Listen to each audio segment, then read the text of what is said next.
नमस्कार दोस्तों, मैं मनोज कुमार एक बार फिर से स्वागत करता हूं आप सभी का हमारे यूट्यूब चैनल रोजगार समाचार हिंदी में। जैसा कि आप जानते हैं, इस चैनल पर आपको विभिन्न सरकारी विभागों के अंतर्गत आने वाली लेटेस्ट सरकारी नौकरियों से संबंधित हम रोजगार अपडेट उपलब्ध कराते हैं डेली बेसिस पर। तो आज की इस वीडियो में हम बात करेंगे केंद्रीय प्रदूषण नियंत्रण बोर्ड यानी CPCB के अंतर्गत scientist B, AAO assistant accountant officer, account officer, ALO, SSA, UDC, LDC assistant, MTS के अलावा अन्य कई सारे पदों के लिए आवेदन मांगे जा रहे हैं योग्य भारतीय उम्मीदवारों से। ऑनलाइन आवेदन आपको करना होगा। टोटल पदों की संख्या 163 है।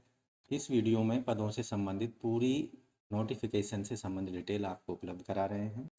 इसलिए दोस्तों, वीडियो को बिना स्किप किए हुए शुरू से लेकर अंत तक जरूर देखें। साथ ही वीडियो को एक लाइक कर दें, अपने दोस्तों में जरूर शेयर कर दें। पहली बार हमारे चैनल पर आए हैं और चैनल को अभी तक सब्सक्राइब नहीं किया है तो आपसे निवेदन है, लेटेस्ट सरकारी नौकरियों से संबंधित रोजगार समाचार हिंदी में जानने के लिए सब्सक्राइब करें रोजगार समाचार हिंदी यूट्यूब चैनल को। साथ ही ऑल नोटिफिकेशन के बेल आइकन को जरूर दबा दें, जिससे आने वाले लेटेस्ट रोजगार समाचार आपको रोजाना उपलब्ध होते रहेंगे और आप समय से ऑनलाइन या ऑफलाइन मोड में विभिन्न विभागों के अंतर्गत आने वाली सरकारी नौकरियों के लिए कर पाएंगे। आओ शुरुआत करें नए कल की। तो दोस्तों, हम आ चुके हैं सेंट्रल पॉल्यूशन कंट्रोल बोर्ड की वेबसाइट ppcb.nic.in पर। जैसा कि आप देख रहे हैं स्क्रीन पर, यहाँ पर सेकेंड नंबर पर एक लिंक दिया गया है, CPCB invite application for recruitment the different post in CPCB on direct recruitment basis. तो अंतिम तिथि है ऑनलाइन आवेदन करने की 31 मार्च 2023 तक। यहाँ डिटेल में एडवर्टाइजमेंट देख सकते हैं। तो दोस्तों, हमने संबंधित एडवर्टाइजमेंट डाउनलोड कर लिया है। सेंट्रल पॉल्यूशन कंट्रोल बोर्ड, जो कि ministry of environment, forest and climate change के अंतर्गत काम करता है। योग्य भारतीय उम्मीदवारों से ऑनलाइन आवेदन मांगे जा रहे हैं डायरेक्ट रिक्रूटमेंट के अंतर्गत। ऑनलाइन आवेदन करने की अंतिम तिथि है 31 मार्च 2023 तक।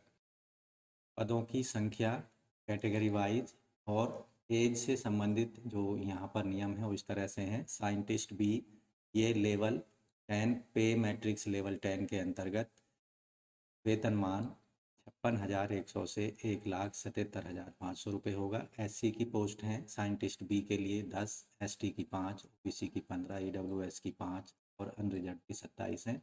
टोटल पद हैं साइंटिस्ट बी के पदों के लिए 62। यहाँ आयु सीमा रखी गई है, अपर एज लिमिट 35 साल। असिस्टेंट लॉ ऑफिसर यानी ALA, इन पदों को पे मैट्रिक्स 7 के अंतर्गत लेवल 7 में वेतनमान है 44,900 से 1,42,000। SC के पद हैं 1, OBC का 1, EWS का 1, अनरिजर्व के 3 पद हैं। टोटल पदों की संख्या है असिस्टेंट लॉ ऑफिसर की 6। यहाँ अधिकतम आयु सीमा 30 साल है। सीनियर साइंटिफिक असिस्टेंट, ये लेवल 6 के अंतर्गत वेतनमान होगा 35,400 से 1,12,400। SC का 1 पद है, ST का 1, OBC के 6, EWS के 2 और अनरिजर्व के 6 पद हैं। टोटल पदों की संख्या 16 है और यहाँ अधिकतम आयु 30 साल रखी गई है। टेक्निकल सुपरवाइजर लेवल 6 के अंतर्गत वेतनमान होगा 35,400 से 1,12,400। यहाँ पर अनरिजर्व के कैंडिडेट के लिए 1 पद है केवल। अधिकतम आयु सीमा 30 साल है। असिस्टेंट के जो पद हैं, SC कैंडिडेट का 1 पद है और यहाँ पर आप देखेंगे अनरिजर्व के 2 पद हैं। टोटल पदों की संख्या 30 है। अधिकतम आयु सीमा यहाँ की गई है 30 साल। ये पद असिस्टेंट के लेवल 6 के अंतर्गत वेतनमान 35,400 से 1,12,400 रुपये होगा। अकाउंट असिस्टेंट लेवल 6 के अंतर्गत वेतनमान 35,400 से 1,12,400। यहाँ पर EWS का 1 पद है, अनरिजर्व का 1 पद है। टोटल पदों की संख्या 2 है। आयु सीमा है अधिकतम 30 साल। जूनियर टेक्नीशियन लेवल 4 के अंतर्गत वेतनमान 25,500 से 81,100 रुपये। यहाँ पर EWS का 1 पद है और अनरिजर्व के 3 हैं। टोटल पदों की संख्या 3 होगी।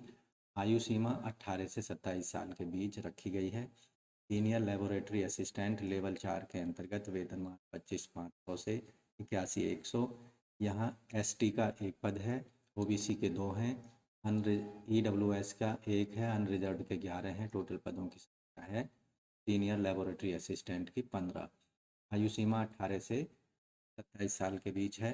अपर डिवीजन क्लर्क पे लेवल 4 के अंतर्गत पे यहाँ पर जो होगी वेतनमान 25,500 से 81,000। एसटी का एक पद है, एससी का एक, एसटी का एक और ओबीसी के 3, ईडब्ल्यूएस का एक और अनरिजर्व के 10 पद हैं। टोटल पदों की संख्या है 16। आयु सीमा 18 से 27 साल होनी चाहिए। डाटा एंट्री ऑपरेटर ग्रेड 2 के लिए वेतनमान लेवल 4 के अंतर्गत होगा 25,500 से 81,100। यहाँ पर ओबीसी का एक पद है, अनरिजर्व के 2 हैं। टोटल पदों की संख्या है 3। आयु सीमा 18 से 27 साल के बीच होनी चाहिए। जूनियर लेबोरेटरी असिस्टेंट के लिए पे लेवल 2 में वेतनमान होगा 19,900 से 63,000। तो एस टी का एक पद है, एससी का एक, ओबीसी का 5, ईडब्ल्यूएस का एक, अनरिजर्व के 7 पद हैं। टोटल पदों की संख्या है 15। आयु सीमा 18 से 27 साल। ओवर डिवीजन क्लर्क पे लेवल 2 के अंतर्गत वेतनमान 19,900 से 63,200। एससी का एक पद, एसटी का एक पद है, अनरिजर्व के 3 पद हैं। टोटल पदों की संख्या 5। आयु सीमा 18 से 27 साल। फील्ड अटेंडेंट पे लेवल 1 के अंतर्गत वेतनमान 18,000 से 56,900 होगा। एससी का एक पद, एसटी का एक, वो ईडब्ल्यूएस का एक है, 5 अनरिजर्व के हैं। टोटल पदों की संख्या 8। आयु सीमा 18 से 27 साल होनी। मल्टीटास्किंग असिस्टेंट एमटीएस लेवल 1 के अंतर्गत वेतनमान 18,000 से 56,900। एसटी का एक पद है, एससी का एक, ओबीसी का एक और यहाँ पर अनरिजर्व के 4 पद हैं। टोटल पदों की संख्या है 7। आयु सीमा 18 से 27 साल के बीच होनी चाहिए। अधिकतम आयु सीमा में यहाँ एससी एसटी को 5 साल की छूट दी जाएगी, ओबीसी को 3 साल की, पीडब्ल्यूडी अनरिजर्व ईडब्ल्यूएस को 10 साल की, पीडब्ल्यूडी ओबीसी को 13 साल, पीडब्ल्यूडी एससी एसटी को 15 साल की छूट दी जाएगी। जबकि एक्स सर्विसमैन को 5 साल की यहाँ पर अधिकतम छूट दी जाएगी, जबकि ग्रुप बी और सी के लिए एक्स सर्विसमैन अनरिजर्व ईडब्ल्यूएस को 3 साल की आयु सीमा में छूट दी जाएगी। शैक्षिक योग्यता, एजुकेशनल क्वालिफिकेशन और एक्सपीरियंस। साइंटिस्ट ग्रुप बी के लिए आवेदक ने बैचलर डिग्री इंजीनियरिंग टेक्नोलॉजी में किसी भी मान्यता प्राप्त विश्वविद्यालय से प्राप्त की हो। ऐसे कैंडिडेट को प्रेफरेंस दी जाएगी जिन्होंने मास्टर डिग्री इंजीनियरिंग या टेक्नोलॉजी प्राप्त की हुई है, या फिर आवेदक ने मास्टर डिग्री केमिस्ट्री में प्राप्त की हो, environmental science from recognise university institute से। ऐसे कैंडिडेट को प्रेफरेंस दिया जाएगा जिन्होंने नेट क्वालिफाई किया है या पीएचडी की डिग्री हासिल की हुई है। असिस्टेंट लॉ ऑफिसर के लिए जो एजुकेशनल क्वालिफिकेशन बैचलर डिग्री होनी चाहिए लॉ में, साथ ही आवेदक के पास 5 साल का एक्सपीरियंस होना चाहिए as an officer of state judicial service का, या फिर आवेदक के पास 5 साल का एक्सपीरियंस होना चाहिए लीगल डिपार्टमेंट ऑफ स्टेट के अंतर्गत, या आवेदक के पास सेंट्रल गवर्नमेंट सर्वेंट होना चाहिए जिसके पास 5 साल का एक्सपीरियंस लीगल अफेयर से संबंधित होना चाहिए, या फिर आवेदक के पास जो क्वालिफाइड लीगल प्रैक्टिशनर होना चाहिए जिसने 5 साल तक की प्रैक्टिस की हो।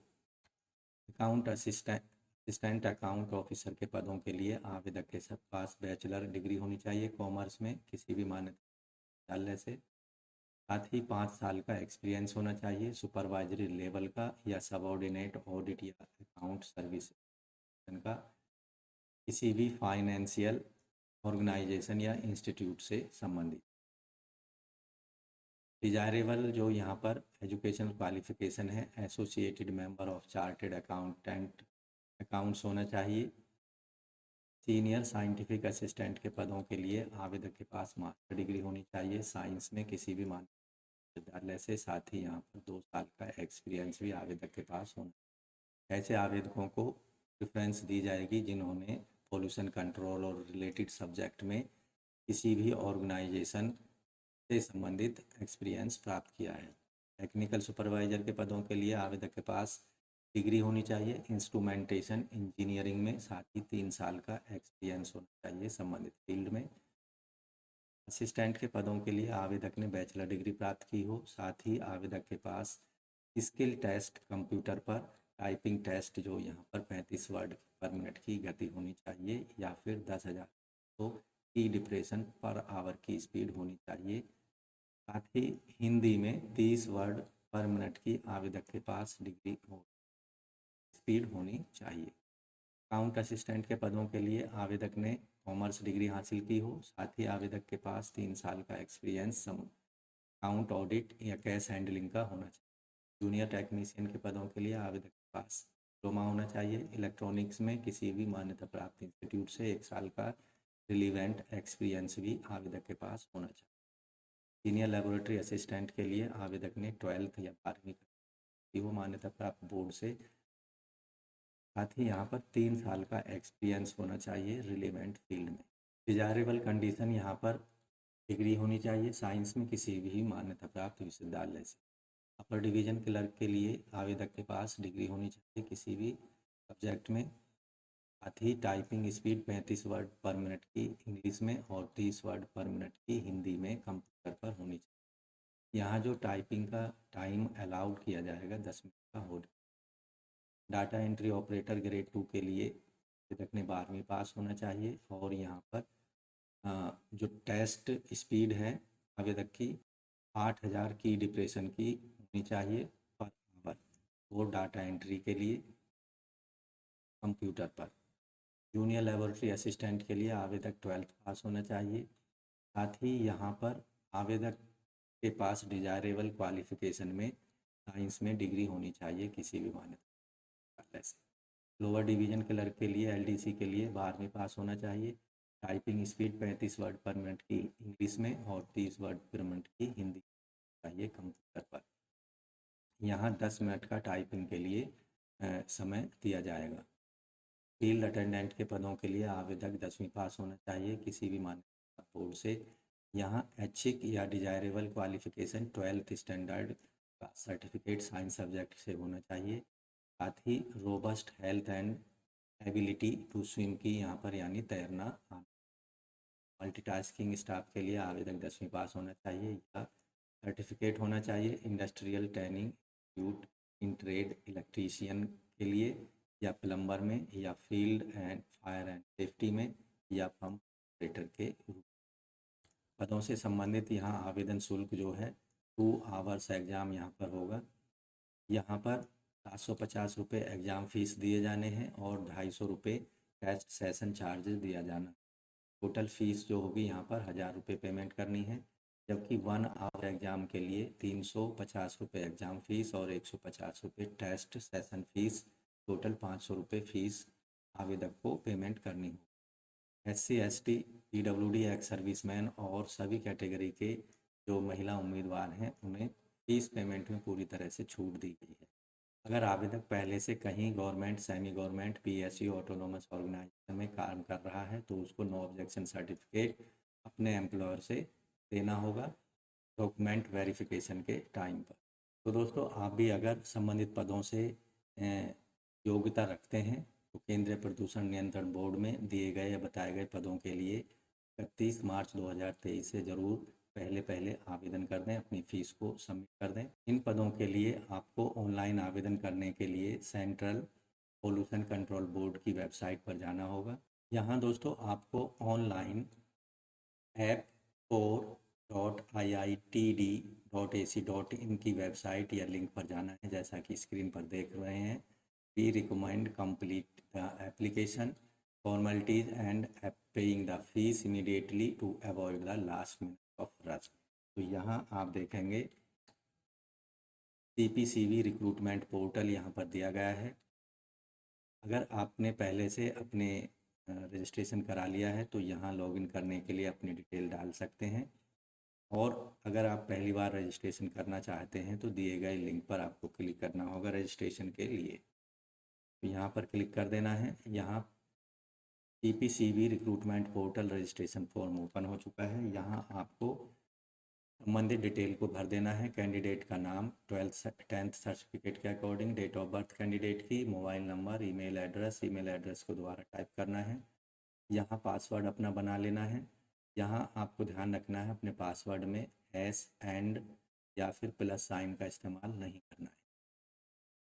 पासवर्ड को दोबारा यहाँ कंफर्म कर देना है और यहाँ पर इस चेक बॉक्स को आपको क्लिक कर देना है और सबमिट पर आपको क्लिक कर देना है, जिससे आपका रजिस्ट्रेशन हो जाता है। यहाँ आपको एक रजिस्ट्रेशन और आपका पासवर्ड मिल जाता है। उसके बाद आपको दोबारा लॉगिन करना होगा और दोबारा लॉगिन करने के लिए आपको इस पेज पर जाना होगा। यहाँ आपको जो लॉगिन आईडी मिली है या ईमेल के माध्यम से आप लॉगिन कर सकते हैं और यहाँ पासवर्ड दे सकते हैं। लॉगिन पर क्लिक करके आप डिटेल में एप्लीकेशन फॉर्म को भर सकते हैं, अपनी फ़ीस को सबमिट कर सकते हैं। फ़ोटो, साइन और संबंधित डॉक्यूमेंट्स को ऑनलाइन अपलोड करके फाइनली अपने जो एप्लीकेशन फॉर्म है उसे सबमिट कर सकते हैं 31 मार्च 2023 से पहले। तो दोस्तों आशा करते हैं संबंधित पदों से दी गई जानकारी आपको अच्छे से समझ आ गई होगी, इसलिए कभी एक लाइक कर दें, अपने दोस्तों में ज़रूर शेयर कर दें। पहली बार हमारे चैनल पर आए हैं और अभी तक आपने चैनल को सब्सक्राइब नहीं किया है तो आपसे रिक्वेस्ट है, सरकारी नौकरियों से संबंधित लेटेस्ट रोजगार समाचार जानने के लिए रोजगार समाचार हिंदी चैनल को अभी सब्सक्राइब कर लें। साथ ही और नोटिफिकेशन के बेल आइकन को दबा दें, जिससे आने वाले लेटेस्ट रोजगार समाचार आपको रोजाना मिलते रहेंगे। तो दोस्तों आज की वीडियो में बस इतना ही। मिलते हैं लेटेस्ट रोजगार समाचार लिए नए वीडियो के माध्यम से, तब तक के लिए।